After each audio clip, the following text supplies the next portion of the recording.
একজন পুরুষকে জিজ্ঞেস করা হলো যে আপনার জীবনে সব থেকে গুরুত্বপূর্ণ মহিলাকে।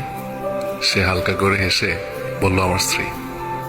অপরজন একটু আশ্চর্য হয়ে বললেন বাকিরা তো সবাই মা বলছে।